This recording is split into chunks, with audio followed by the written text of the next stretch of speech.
This is Karangahape Road, central Auckland. Most people call it K Road. My name is Six. For many years, K Road was my home. I was homeless. Now I publish the K Road Chronicle, a newspaper that gives street people their own voice.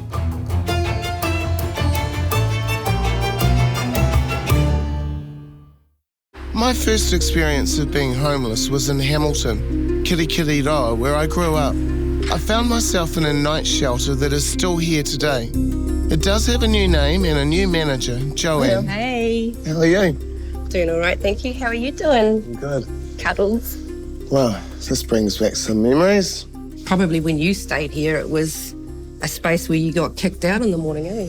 We got kicked out in the morning and we were allowed to come back in the evening.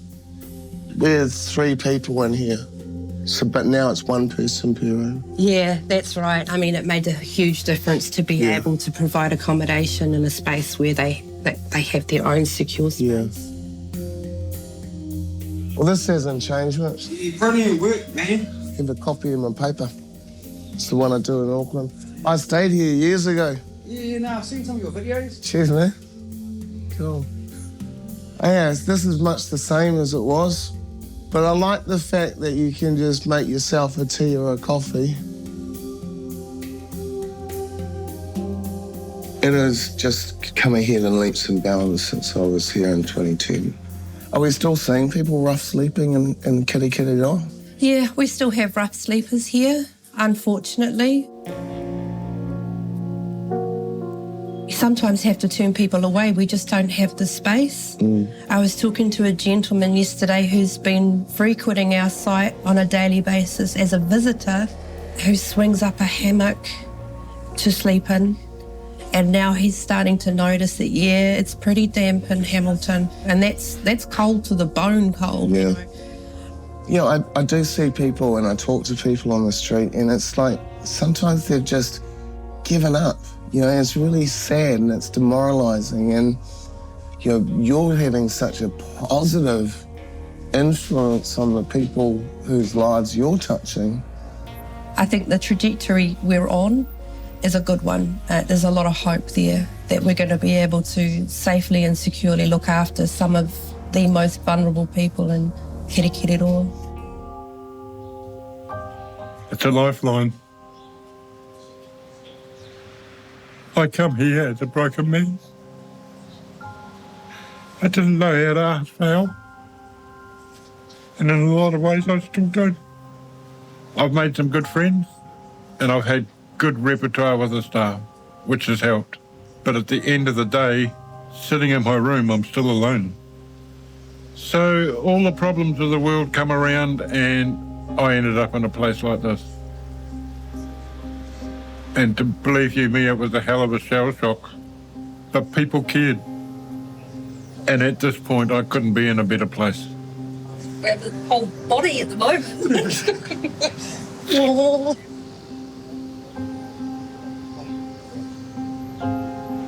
You okay? Yep. Yeah. Can't expect people to be miracle workers. But you know they're there. And you appreciate them. It's been a journey. It's been a hell of a journey. It's been a journey and a half, eh, dude? Sure has.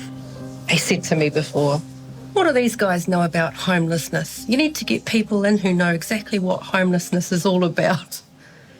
So I explained a bit about Six's journey. While I was staying at the night shelter, I was doing a journalism course. I was trying to finish my diploma at the Waikato Institute and, transgendered and, the only place that was available was here, and it's like, it was just such a, I don't want to say awful, but it was a really uncomfortable experience. The gender diverse community who genuinely don't feel that they know where to turn when it comes to homeless, because... And that was my experience, because transgendered, you're sharing bathroom facilities with all these guys and it's like... Things have definitely changed since my time in Aotearoa. Joanne works with another emergency shelter who have accommodation specifically for those who are gender diverse. She set this up with the help of Slay, who works for a local organisation called Rainbow Hub. Joanne and I connected nearly 2 years ago now, and the main conversation that came up was that she was seeing more and more people come into those spaces that were gender and sexually diverse, specifically gender diverse. They would turn around and leave because they didn't feel safe in those spaces. And so Joanne approached our organisation and said, what do we do? Like, what could this look like in the future? So we worked together over the last couple of years and specifically wanted to create a safe space that if we had someone come to us or someone come to them that needed, safe housing, that they were able to provide that in a gender-specific way. What was your childhood like? Did you have a good experience? Was it inclusive? Because I think there's a lot of people that kind of come out. Yeah, I mean, my family had a real tough time when I came out because there was like the sky was falling for them. They, took it a little bit hard to start off with, but most of all were supportive. It wasn't the end of the world. But it was more my experiences at school and what I went through everywhere else, and it was not inclusive at all. I mean, I spent every day just waiting to see what was going to happen next, and that started my journey with mental health and addictions from a very young age because I was trying to find a way to feel better. Yeah. You'd spent time in Auckland, and I believe that was Karangahape Road. Yes, and I was kind of doing that whole trying to run away from home, wanted to be in Auckland. From that, I got into situations where sometimes I didn't have a place to sleep at night. When the gender diverse community gets to a point where they need to turn around and ask for help, not a lot of places available for them to be able to ask for that help. Sometimes those that are struggling will go couch surfing and sometimes into quite unsafe spaces. And then I stayed with someone who I thought I would be safe with. It was like, well, you're staying with me, you can sleep in my bed. Moved into sexual stuff happening, which I didn't want to do, but didn't feel I could say no to. How old were you at this time? I would have been 17, 18. Okay, so very, very impressionable. Yes.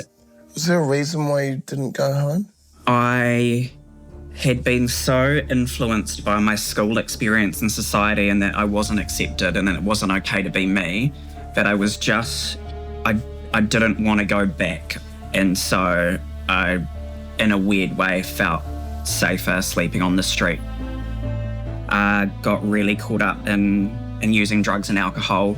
So from that, I got into situations where sometimes I didn't have a place to sleep at night. And so I was doing sex work to try and pay for my addictions because I had a job, but once I got paid, all of that money went out the same day on the pokies and on drinks and on drugs. And it wasn't until working with Joanne that I actually realised that that was a form of homelessness. I was like, well, I've put myself in this situation. And I had people I could reach out to, but I was too ashamed to. So I was like, I'd rather sleep rough and get myself sorted than actually admit what I'm going through and tell anyone. Are people still being rejected by their families? Yeah, we see it happening a lot, specifically for very young people, whether that's coming out in regards to their sexuality or their gender, and their families basically saying, not in my home, see you later. It's hard to believe that a family can treat family like that. You know, something that you would think by now would be over, but it's still happening. And especially in the Waikato, in those rural communities with those old school belief systems, a lot has not changed, unfortunately. Part of that hardship, does that drive your work with the Rainbow Hub? Is like, hey, when I was in that situation, I didn't have these services available to me. So these are the services you're now providing. Oh, absolutely. I mean, myself, I went through a horrific time at school, especially around bullying. And I came along to Rainbow Hub when it used to be Waikato Queer Youth all the way back in 2005 as a young person, and it was the first time I ever saw like other rainbow identifying people. We don't have anything down here for the rainbow community in regards to a space to connect, like a bar or anything like that. And so having Rainbow Hub Waikato is a space where the community can come together, they can connect with each other, and they can connect with our organisation for support services. People come through the doors and access our community wardrobe and access gender-affirming clothing because it's so scary for them to go, I want to dress the way I feel on the inside, but I'm too nervous to go into a shop. And so it's like, hey, come to our community wardrobe, find whatever you want, take it at no cost. And then half an hour later, they're walking out with like 20 new items and you're just like, yes, it's just so validating to see that impact on the community. Do you sneak into the community wardrobe yourself? I mean, that's nice shit. Oh, absolutely. But at the same time, I've been on my own, I guess, style and gender journey over the years. It's been challenging to revisit this period of my life. I think I have more to discover. It's time to go home.